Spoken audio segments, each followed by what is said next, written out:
bonjour à tous. Je n'ai pas pu être parmi vous pour ces 6e Assises nationales des risques technologiques, mais je tenais à vous dire toute l'importance que j'y attache en vous adressant ce message.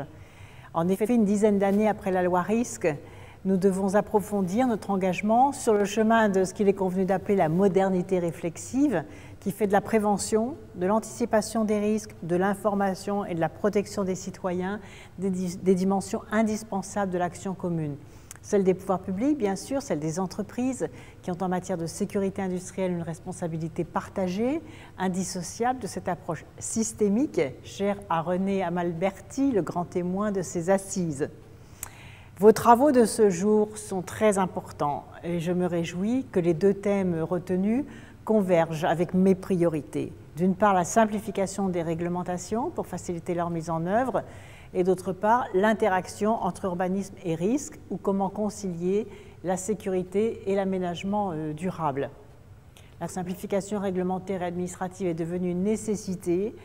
Plusieurs expérimentations ont été lancées pour simplifier les procédures d'urbanisme, mais attention, sans renoncer à notre ambition écologique.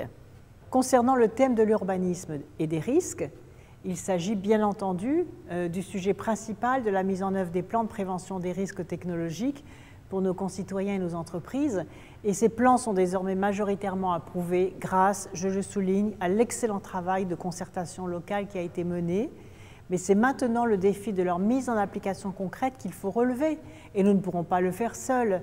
Les territoires sont déterminants. Et je remercie particulièrement l'association Amaris et son président, le député Yves Blin, pour leur mobilisation.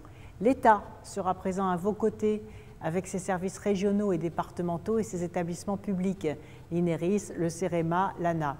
Et pour la réalisation des travaux de renforcement chez les riverains, ces travaux sont aujourd'hui financés jusqu'à 90% pour les particuliers, mais tous ces riverains doivent disposer d'un accompagnement en partenariat avec l'ANA, car le renforcement d'une habitation face à un risque technologique est un projet complexe.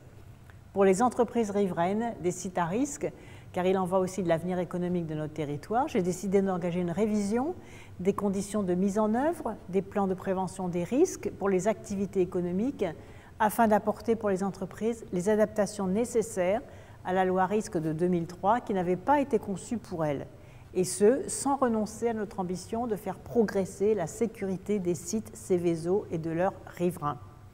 Ces deux grands chantiers ne doivent pas nous faire oublier l'ensemble des autres démarches et actions engagées par les entreprises sous la vigilance des associations de protection de l'environnement dont je voudrais saluer l'engagement constant et précieux pour une amélioration de la sécurité des sites industriels. Vous pouvez toujours compter sur l'implication du ministère de l'Écologie à vos côtés à travers notamment des services de l'inspection des installations classées présents dans les directions régionales de l'environnement, de l'aménagement et du logement, ainsi que dans les directions départementales de la protection des populations. Je vous souhaite de très bons travaux, des échanges fructueux pour qu'ensemble nous agissions efficacement pour protéger nos concitoyens.